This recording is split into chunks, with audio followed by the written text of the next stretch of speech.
में सफाई कर्मचारियों की हड़ताल खत्म हो चुकी है। सरकार कर्मचारियों की मीटिंग से हल निकल चुका है। 11 दिनों का कचरा 3 दिनों में उठाने पर सहमति बनी है। बड़ी जानकारी आपको बता दें, सफाई कर्मचारियों का जो हड़ताल लगातार जारी था वो खत्म हो चुका है, क्योंकि बैठक के बाद निकाय मंत्री कमल गुप्ता का बयान सामने आया और सफाई कर्मचारियों से सकारात्मक बातचीत हुई है, कमल गुप्ता का कहना है। और सफाई कर्मचारियों ने हड़ताल वापस ले ली है, तो 11 दिन का कचरा 3 दिन में खाली करने की बात कही गई। एक बड़ी खुशी की बात आपको बताना चाहता हूं कि सफाई कर्मचारी सभी हमारे परिवार के सदस्य हैं और परिवार में कभी थोड़ा बहुत मतभेद हो जाते हैं, हमारे भी हुए, लेकिन हमारे मन भेद किसी भी स्टेज पर नहीं हुए। जब से मुझे ये मंत्रालय मिला है, मेरी आज ये 5वीं मीटिंग थी इनके साथ। एक मीटिंग कल भी हुई और एक मीटिंग इससे पहले 19 तारीख को भी हुई। तो आस्ता आस्ता करके हमने बड़े सौहार्दपूर्ण वातावरण में, या ये समझ ली कि ये एक परिवार के कई सदस्य बैठ जाते हैं, तो कुछ हमें समझ में आया, कुछ उनको समझ में आया।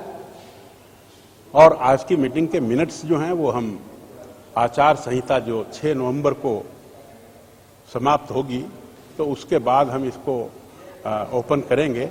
और हमने सारी बातें करने के बाद अपने भाइयों से ये कहा कि आप काम पर लौट आइए, जनता को परेशानी हो रही है। और उन्होंने सहर्ष हमारी बात को स्वीकार किया और कल से ये सब लोग डबल मन से, और इन्होंने ये कहा कि ये जो 10 दिन का काम जो है, ये जितना भी बचा है ये हम 2-3 दिन में पूरा कर देंगे। देखिए, आप भाव देखिए इन सभी कर्मचारियों का, तो बड़े अच्छे मन से ये कल काम पर लौट आएंगे और पिछले 10 दिन का काम 2-3 दिन में करके और इसको पूरा करेंगे। हमारे छोटे भाई हैं, हमारे परिवार का सदस्य है। माननीय मुख्यमंत्री जी ने बहुत ही बड़े हृदय से इन सब बातों का उनको ज्ञान है, संज्ञान है, और उन्होंने जो हमें डायरेक्शन दी। हमारे बीच में हमारे ऑफिसर यूएलबी के एसीएस श्री अरुण कुमार जी थे, यूएलबी के additional director Shri YS Gupta ji थे, और मुख्यमंत्री जी ने अपने प्रिंसिपल सेक्रेटरी टू सीएम जो होते हैं श्री उमाशंकर जी, उनको भी भेजा था। तो सरकार ने बड़ी मेहनत से, बड़े मन से और बहुत अच्छे स्वभाव से, अच्छे वातावरण में ये सारी सकारात्मक बात हुई। और फिर भी हमारी ये भी बात हुई कि कोई एक आधी बात कोई रह भी गई हो तो भूल चूक लेनी देनी, हम सब बातों का अंत्योदय हमारे भारतीय जनता पार्टी के दीनदयाल जी का एक जो थॉट है, विचार है, उसके नाते हम हमारे प्रांत में किसी भी कर्मचारी का कोई नुकसान किसी भी कॉस्ट पर नहीं होने देंगे। उनकी हर बात का ख्याल रखा जाएगा। इतना मुझे आपसे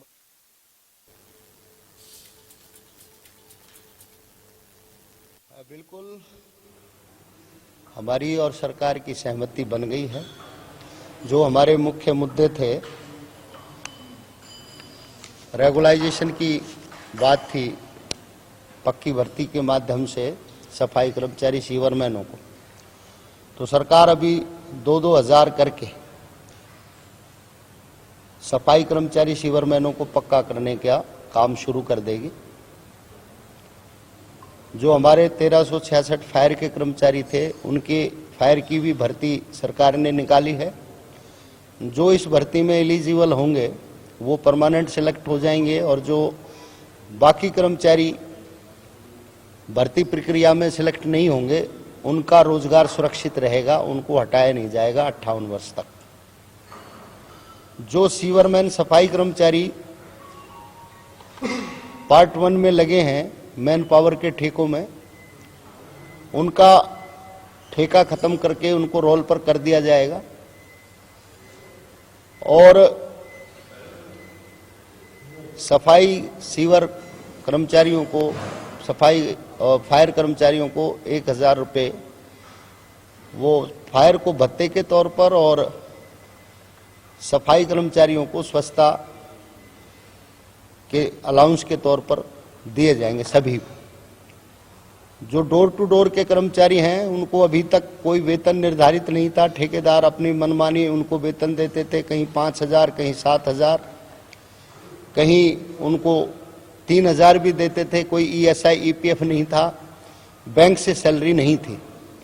अब डोर टू डोर के जो कर्मचारी हैं उनको बैंक से सैलरी मिलेगी, न्यूनतम वेतन मिलेगा, ईएसआई ईपीएफ मिलेगा। जो छटनी कर दिए गए कर्मचारी हैं उनको वापस लेंगे, जो ठेके खत्म हो गए हैं उन ठेकों को रिन्यू करेंगे, जो ठेके पे लगे लोग थे अलग अलग, आगे उनको जो लोग रोल पे आएंगे उनको रोल पे रखा जाएगा। और जिनकी वेतन 3 महीने से 7 महीने तक की अवधि है, अलग अलग जो रुका हुआ था वो सारा वेतन दे दिया जाएगा। इसके अलावा जो कोविड में लोग उनकी मौत हो गई है, जैसे पहले 2 लोगों को 50-50 लाख रुपए मिले हैं, उस हिसाब से जो लोग ऑन ड्यूटी कोविड में पॉजिटिव होने के बाद जिनकी डेथ हुई है, जिन पर कोविड का सर्टिफिकेट है, उनको भी 50-50 लाख रुपए वेरीफाई करके दिए जाएंगे। और इसके अतिरिक्त भी कई मांगों पर हमारी सहमति बन गई है। और HKRNL पर अभी हमारा जो फैसला है वो 31 दिसंबर तक सभी की जो डेट एक्सटेंड कर दी गई है। उसके बाद अभी जिस तरीके से चुनाव का माहौल है, इसके बाद एक बैठक हमारी और होगी और उस बैठक में जो कुछ चीज़ें हैं जो छूट गई हैं उन पर हम बैठ करके बातचीत करके उनको भी उन पर भी फैसला होगा। तो आज जो बैठक थी हमारी वो बहुत मतलब अच्छे सौहार्दपूर्ण वातावरण में हुई है। और जो इस दौरान कर्मचारी जिन पर कहीं कहीं FIR भी बन गई है 107-51 की या कुछ और वो सभी वापस सरकार कार्रवाई लेगी और उनके जो वेतन है वो जो हड़ताल अवधि है उसको भी रेगुलाइजेशन करने का, रेगुलर करने का सरकार ने फैसला कर दिया है। और अब हम कामों पर लौटेंगे। और मैं अपने सभी कर्मचारी भाई बहनों से कहना चाहूँगा कि वो सभी अपने कामों पर लौट जाएं और मेहनत से काम करें। जो प्रदेश में गंदगी का आलम है उस गंदगी को तुरंत प्रभाव से साफ करके पूरे प्रदेश को स्वच्छ बनाने का